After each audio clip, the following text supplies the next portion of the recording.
The steady beep of the heart monitor was the only sound in the hospital room as I held my mother's frail hand. Her breathing was shallow, each intake of air seeming more difficult than the last. In these final moments, I wanted to remember everything about her: the gentle wrinkles around her eyes, the calluses on her hands from years of working our family farm, the faint lavender scent she always wore. "It's time to let go, Mom," I whispered, brushing back her silver hair. "The farm will be okay, I promise." I felt David's hand on my shoulder, his grip uncomfortably tight. My husband of 8 years, standing behind me like a dark shadow as my world crumbled. The heart monitor's rhythm began to slow. That's when he leaned down, his lips brushing against my ear. "Once she's gone, the farmland is mine. Object, and you'll never see Emma and Lucas again." My blood ran cold, but I didn't turn around. I kept my eyes fixed on Mom's face, watching as her last breath escaped her lips. The monitor flatlined, its harsh tone cutting through the room like a knife. I'm Olivia Harrison, and at 34, I was about to learn just how cruel the man I married could be.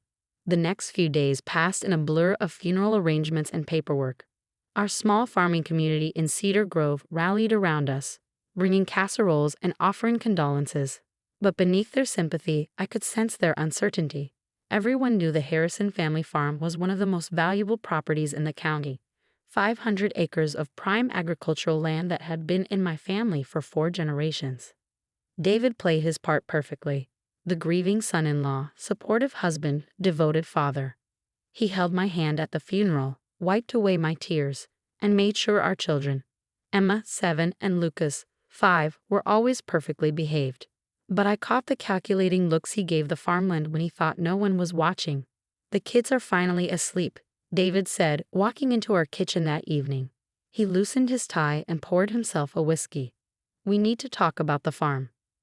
I stood at the sink, staring out the window at the fields bathed in moonlight. The old scarecrow in the north field, the one Mom had insisted on keeping despite its weathered appearance, stood sentinel in the darkness. "There's nothing to talk about," I replied, keeping my voice steady. "The farm stays in my name just like Mom wanted." David's laugh was cold. "Come on, Olivia, be reasonable. You know nothing about running a farm. I have connections, investors interested in development. We could make millions by destroying everything my family built." I turned to face him, seeing the stranger who had replaced my husband. "This isn't just land, David.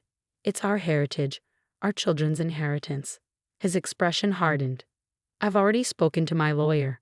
Either you sign the property over to me, or I'll make sure you never see Emma and Lucas again. My family has enough influence to make that happen." "You're threatening to take my children." The words felt like acid in my mouth. "I'm giving you a choice." He finished his whiskey and set the glass down with deliberate care. "Be smart about this, Olivia. You have until the end of the week to decide." As he walked away, I gripped the counter to steady myself. How had I not seen this coming? The signs had been there: his increasing interest in the farm's finances, the mysterious phone calls, the subtle comments about my mother's mental state in her final months. Later that night, I couldn't sleep. I found myself walking through the moonlit fields, my bare feet cold against the dewy grass. The old scarecrow loomed ahead, its faded overalls and hat silhouetted against the stars. Mom had always said it was special, that it watched over the farm's secrets. I thought it was just one of her whimsical stories. Standing before it now, I noticed something odd. The left pocket of its overalls was bulging slightly, the fabric weathered but intact. Reaching inside, my fingers touched something smooth and cold.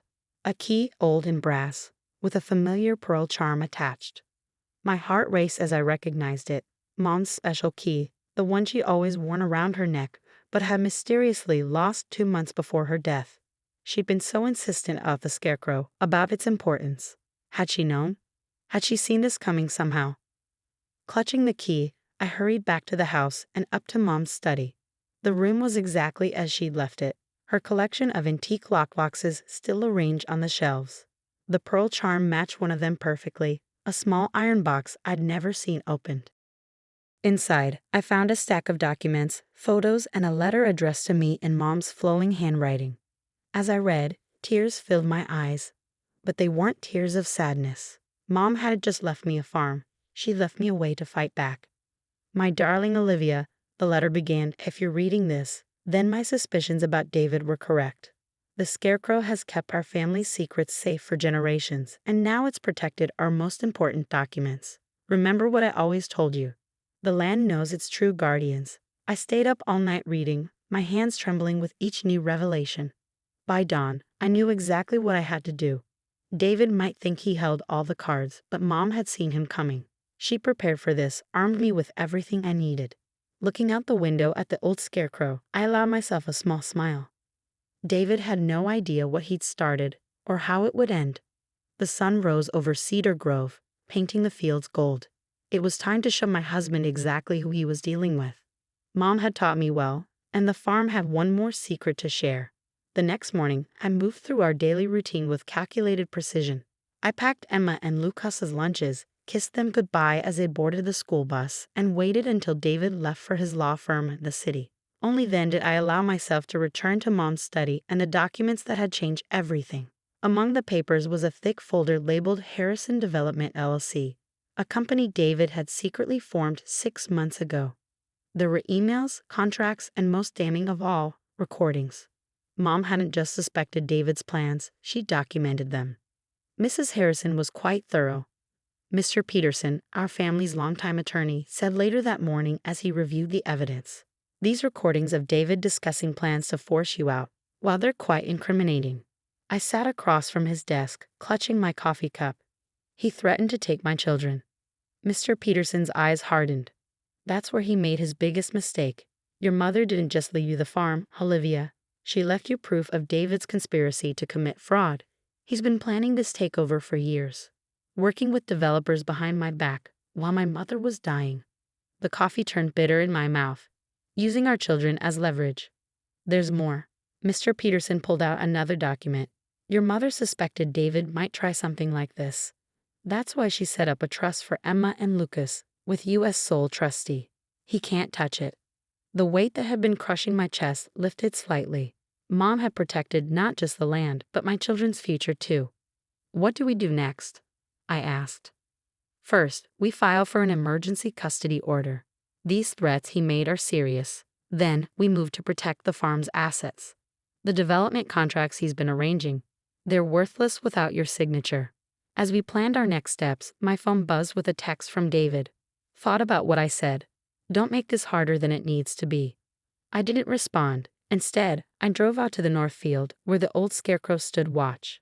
The morning sun cast its shadow long across the earth, pointing toward the ancient oak tree at the field's edge. Mom's letter had mentioned the tree, and now I understood why.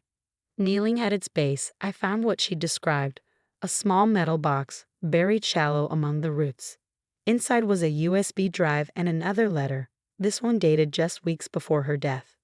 "My dearest Olivia," it read, "if you're reading this, then David has shown his true colors. The drive contains security footage from my hospital room, footage he doesn't know exists. Remember when he insisted on private time with me? Now you'll know what really happened during those visits." That evening, after picking up the kids from school, I took them to my best friend Sarah's house. "Just a fun sleepover," I told them, hugging them extra tight. David was waiting when I got home, nursing his usual whiskey. "Where are the kids?" he demanded. "Safe," I replied, my voice steady. "Away from you." His face darkened. "What's that supposed to mean?" "It means I know everything, David. The development company, the threats to Mom when she refused to sell, the plans you made while she was dying." He set his glass down slowly. "You're being dramatic. I'm trying to secure our future." "No," I said, pulling out my phone. "You're trying to steal my children's inheritance. Mom recorded everything. Your meetings with developers, your threats, even your private conversations in her hospital room." The color draining from his face. "You're bluffing." I played one of the recordings, his voice filling the kitchen as he threatened my dying mother, demanding she change her will. His hands began to shake. "The thing about old farms," I said, stopping the playback, "is that they hold onto their secrets. Mom knew what you were planning. She left evidence everywhere, in the scarecrow, under the oak tree, even in her hospital room. Did you really think she'd leave her family legacy unprotected?" He lunged for my phone, but I was ready. "Touch me, and the recordings go straight to the police. Touch our children, and every developer in the state will know how you operate." You can't prove anything, he snarled, but uncertainty flickered in his eyes. The emergency custody hearing is tomorrow morning, I informed him. Pack a bag, you won't be staying here tonight. This isn't over, he threatened, heading for the stairs. You have no idea what I'm capable of. I watched him pack, my hand tight around the phone. Actually, David, I do. That's why I'm not afraid anymore. After he left, I walked out to the scarecrow again. The moon was rising, casting long shadows across the fields my ancestors had tended for generations. Mom's voice seemed to whisper on the evening breeze. The land knows its true guardians. Standing there, I felt stronger than I had in years. David thought he was fighting me for a piece of property, but he'd never understood what the farm really meant. It wasn't just land. It was legacy, memory, and now justice. Tomorrow would bring the custody hearing, and with it, the beginning of David's downfall. But tonight, under the stars my mother had taught me to name, I was exactly where I belonged. The old scarecrow kept its vigil, guardian of one last secret that would seal David's fate. Mom's final gift was still waiting to be revealed, and when it was, my husband would learn what happened to those who threatened a Harrison woman's children. The wind picked up, rustling through the cornfields like whispered promises. Dawn wasn't far away, and with it would come the fight of my life. But standing there, surrounded by the land that had sustained my family for generations, I knew I wouldn't be fighting alone.